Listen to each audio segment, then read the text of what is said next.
ಗಂಡ ಬುದ್ಧಿ ಹೇಳ್ತಾ ಇದ್ರೆ ಹೆಂಡತಿ ಕಿರಿಕಿರಿ ಆಗ್ತಾ ಇರುತ್ತೆ, ಅಥವಾ ಹೆಂಡತಿ ಬುದ್ಧಿ ಹೇಳ್ತಾ ಇದ್ರೆ ಗಂಡನಿಗೆ ಅದು ಕಿರಿಕಿರಿ ಅನ್ನಿಸ್ತಾ ಇರುತ್ತೆ.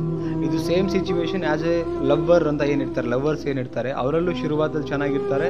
ಹೋಗ್ತಾ ಹೋಗ್ತಾ ಹುಡುಗನಿಗೆ ಬುದ್ಧಿ ಹೇಳ್ತಾ ಹೋದರೆ ಕಿರಿಕಿರಿ ಆಗಲಿ, ಕಿರಿಕಿರಿ ಮಾಡಬೇಡ, ನನಗೆ ತುಂಬ ಟಾರ್ಚರ್ ಮಾಡ್ತಿದ್ಯಾ.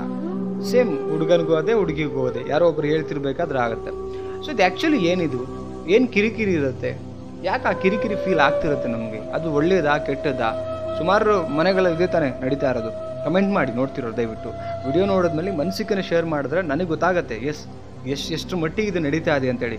ಇಡೀ ಒಂದು ವಿಡಿಯೋ ಒಳಗಡೆ ನಿಮಗೇನು ಇಷ್ಟ ಆಗುತ್ತೆ ಅದನ್ನು ಕೂಡ ಕಮೆಂಟ್ ಮಾಡಿ, ವಿಡಿಯೋಗೆ ಲೈಕ್ ಮಾಡಿ ಆ್ಯಂಡ್ ಚಾನಲ್ಗೆ ಸಬ್ಸ್ಕ್ರೈಬ್ ಮಾಡಿ, ನೋಡಿ ಶೇರ್ ಮಾಡಿ ಎಲ್ಲರಿಗೂ. ಓಕೆ, ನೋಡಿ ಎಷ್ಟೋ ಗಂಡ ಹೆಂಡತಿಯ ಮಧ್ಯೆ ಈ ಪ್ರಾಬ್ಲಮ್ ಬಂದಿರುತ್ತೆ. ಏನು, ನನಗೆ ಕಿರಿಕಿರಿ ಮಾಡಬೇಡ, ನನಗೆ ಕಿರಿಕಿರಿ ಮಾಡಬೇಡ ನನ್ನ ಗಂಡನೂ ಹೇಳ್ತಾನೆ, ಹೆಂಡತಿನೂ ಹೇಳ್ತಾರೆ. ಆ್ಯಕ್ಚುಲಿ ನೋಡಿ, ಫೈನಲಿ ಎಲ್ಲೋ ಒಂದು ಕಡೆಗೆ ಬುದ್ಧಿ ಅನ್ನೋದು 100% ಬೇಕಾಗತ್ತೆ ಸಂಸಾರ ಮಾಡಲಿಕ್ಕೆ, ಎಲ್ಲ ಥರದಲ್ಲಿ ಬೇಕಾಗುತ್ತೆ. ಸಮ್ಟೈಮ್ ಗಂಡನಿಗೆ ಯಾವುದೋ ಒಂದು ಟೆನ್ಷನ್ನಲ್ಲಿ, ಯಾವುದೋ ಒಂದು ವಿಚಾರದಲ್ಲಿ ನಾವು ಇರುವಂಥ ನಾರ್ಮಲ್ ಸ್ಟೇಜಲ್ಲಿ ಇರುವಂಥ ಬುದ್ಧಿಯನ್ನು ಕಳ್ಕೊಬಿಡ್ತೀವಿ ಅವಸರದಲ್ಲಿ, ಟೆನ್ಷನ್ಗೋಸ್ಕರ. ಅವಾಗ ಹೆಂಡತಿ ರೀಕಾಲ್ ಮಾಡೋಕ್ಕೆ ಹೇಳ್ತಿರ್ಬೇಕು ತನ್ನ ಸಂಸಾರಕ್ಕೋಸ್ಕರ. ಅದನ್ನು ಹಾಕಿ ತಿಳ್ಕೊಳ್ಳಿ. ಆ್ಯಂಡ್ ಕೂಲಂಕುಷವಾಗಿ ಮಾತಾಡ್ತಕ್ಕಂಥ ಮಾತಲ್ಲಿ ಒಳ್ಳೇದಿದೆಯಾ ಅದನ್ನು ನೋಡಿ, ಕಿರಿಕಿರಿ ಅಂದ್ಕೊಳ್ಬೇಡಿ ನೀವು. ಯಾಕೆ ಶುರುವಾತಲ್ಲಿ ಯಾಕೆ ಅನ್ನಿಸ್ತಾ ಇರಲಿಲ್ಲ ಕಿರಿಕಿರಿ ನಿಮ್ಗೆ ಹೇಳಿದಾಗ?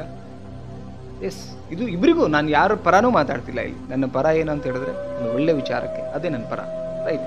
ಇಲ್ಲಿ ಹೆಂಡತಿ ಎಲ್ಲೋ ಒಂದು ಕಡೆ ಹೇಳ್ತಿರ್ಬೇಕಾದ್ರೆ ಅದರ ಉದ್ದೇಶ ಕರೆಕ್ಟ್ ಆಗಿದ್ರೆ ಒಪ್ಕೊಳ್ಳಿ, ಅದನ್ನು ಕಿರಿಕಿರಿ ಅನ್ಕೋಬೇಡಿ ಯಾವುದೇ ಕಾರಣಕ್ಕೂ. ಯಾವ ವಿಚಾರ ಸರಿ, ಉದಾಹರಣೆಗೆ ಹೇಳ್ತೀವಿ, ನೀವು ಸಾಯಂಕಾಲ ಬೇಗ ಬಂದುಬಿಡಿ. ಉದಾಹರಣೆಗೆ ಯಾರೋ ಒಬ್ರು ಹೇಳ್ತಾರೆ ಅಂದ್ಕೊಳ್ಳಿ, ಹೆಂಡ್ತಿನೇ ಗಂಡನಿಗೆ ಹೇಳ್ತಾರೆ ಸಾಯಂಕಾಲ ಬೇಗ ಬಂದುಬಿಡಿ ಆ್ಯಂಡ್ ಕುಡಿಯೋರ ಜೊತೆ ಬೆರೀಬೇಡಿ, ಕೆಟ್ಟವ್ರ ಸಹವಾಸ ಮಾಡಬೇಡಿ, ನಿಮ್ಮ ಫ್ರೆಂಡ್ ಸರ್ಕಲ್ ಸರಿ ಇಲ್ಲ, ಆ ಥರ ಕೆಟ್ಟವರಿದ್ದಾರೆ ಅಂತ ಹೇಳ್ತಾರೆ. ಅವ್ರು ಇರ್ತಾರೆ ನಿಜವಾಗ್ಲೂ, ಅದನ್ನು ಹೇಳ್ತಾರೆ ಅಂತ ಅನ್ಕೊಳ್ಳೋಣ. ಹೆಣ್ಮಕ್ಳು ಮನೆಗಿರ್ತಕ್ಕಂಥ ಹೆಂಡ್ತಿ, ಅದು ಕಿರಿಕಿರಿನ ಅಲ್ವಲ್ಲ? ಒಳ್ಳೇದಕ್ಕೆ ತಾನೇ ಹೇಳ್ತಿರೋದು. ಫೈನಲಿ ನಾವು ಬದುಕಲ್ಲಿ ಹೇಗಿರಬೇಕು, ನಾಳೆ ಕೆಟ್ಟದ್ದಾಗೋದಕ್ಕಿಂತ ಮುಂಚೆ ಎಚ್ಚೆತ್ಕೊಳ್ಳೋಕೆ ಒಂದು ಒಳ್ಳೆ ಮೆಸೇಜನ್ನು ಕೊಡ್ತಾರೆ ಮಿಸಸ್ ಆದವಳು. ಅದನ್ನು ಕಿರಿಕಿರಿ ಅಂದ್ಕೊಂಡ್ರೆ ಲೈಫ್ ನಾಳೆ ಯಾರ್ದು ಹಾಳಾಗುತ್ತೆ? ನಿಮ್ಮ ನಂಬ್ಕೊಂಡು ಅವರಿದ್ದಾರೆ, ಅವ್ರು ನಂಬ್ಕೊಂಡು ಇಬ್ಬರು ಮಕ್ಕಳಿದ್ದಾರೆ. ಸೊ ಈ ಎಲ್ಲ ಓವರಾಲ್ ಥಿಂಕ್ ಮಾಡಿಕೊಂಡು ಒಂದು ಗಂಡನಿಗೆ ಹೆಂಡತಿ ಬುದ್ಧಿ ಹೇಳ್ತಾ ಇದ್ರೆ, ಅಥವಾ ಅದನ್ನು ಎಚ್ಚರ ಮಾಡ್ತಾ ಇದ್ರೆ ಕಿರಿಕಿರಿ ಅಂದ್ಕೊಳ್ಬೇಡಿ. ಅದನ್ನು ಅಂದ್ಕೊಂಡು ಮಾಡಿದ್ರೆ ಜಗಳಗಳು ಸ್ಟಾರ್ಟ್ ಆಗುತ್ತೆ. ಅದರಲ್ಲಿ ಏನಿದೆ ಅದನ್ನು ಥಿಂಕ್ ಮಾಡಿ ಫಸ್ಟು. ಅಂದರೆ ಅವು ಹೇಳುವಂಥ ವಿಚಾರಗಳಲ್ಲಿ ಒಳ್ಳೇದಿದ್ರೆ ಅದು ಒಪ್ಕೊಳ್ಳಿ.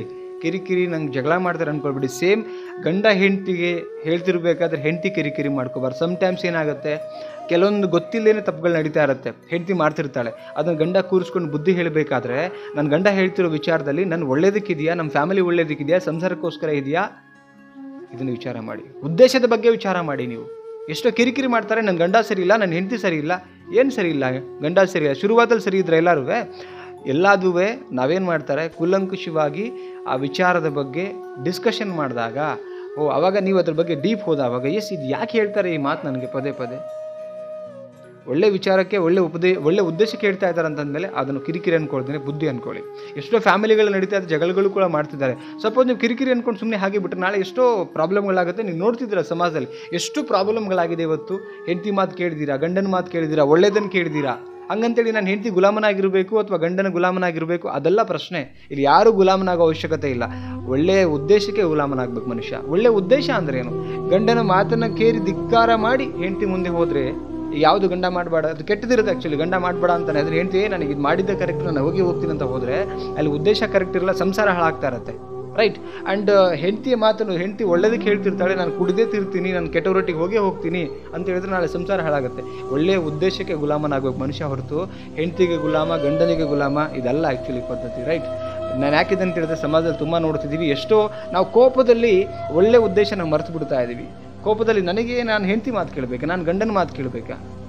ಶುರುವಾತಲ್ಲಿ ಕೇಳ್ತಿರೋರು ಆ್ಯಂಡ್ ಈ ಮದುವೆ ಅಂತ ಆಗಿರೋರು ಹೆಂಡತಿ ಗಂಡ ಇಬ್ಬರು ಸೇರಿ ಒಂದು ಒಳ್ಳೆ ಉದ್ದೇಶ ಇಟ್ಕೊಂಡು ಜೀವನ ಸಾಗಿಸೋಣ ಅನ್ನೋ ಉದ್ದೇಶಕ್ಕೆ ನಾವು ಮದುವೆ ಆಗಿರ್ತೇವೆ ವಿನಃ ಇನ್ನು ಯಾವುದೇ ಕಾರಣಕ್ಕಲ್ಲ, ರೈಟ್. ಸೊ ಆ ಕಾರಣಕ್ಕೆ ಅವ್ರ ಮಾತು ಕೇಳಬೇಕಾ ಇವ್ರ ಮಾತು ಕೇಳಬೇಕಾ ಅನ್ನೋದಕ್ಕಿಂತ ಒಳ್ಳೆ ಉದ್ದೇಶ ಇದೆಯಾ, ಕೇಳೋಣ, ನಮ್ಮ ಲೈಫ್ನ ಚೆನ್ನಾಗಿ ನೋಡ್ಕೊಳ್ಳೋಣ, ಚೆನ್ನಾಗಿ ಮಾಡ್ಕೊಳ್ಳೋಣ ಅಂತ ಯಾರೋ ಒಂದು ಮನಸ್ಸಲ್ಲಿ ಇರುತ್ತೆ, ಅವ್ರ ಲೈಫ್ ಮಾತ್ರ ಚೆನ್ನಾಗಿರುತ್ತೆ, ರೈಟ್. ಯಾರು ಅಹಂಕಾರದಲ್ಲಿ ನಾನು ಅವ್ರ ಮಾತು ಕೇಳಬೇಕಾ ಅಂತ ಯಾರು ಮೈಂಡ್ಸಲ್ಲಿ ಬರ್ತಾರೆ, ನಿಜವಾಗ್ಲೂ ಲೈಫ್ ಸ್ಪಾಯ್ಲ್ ಆಗಿ ಹೋಗುತ್ತೆ ಸ್ನೇಹಿತರೆ.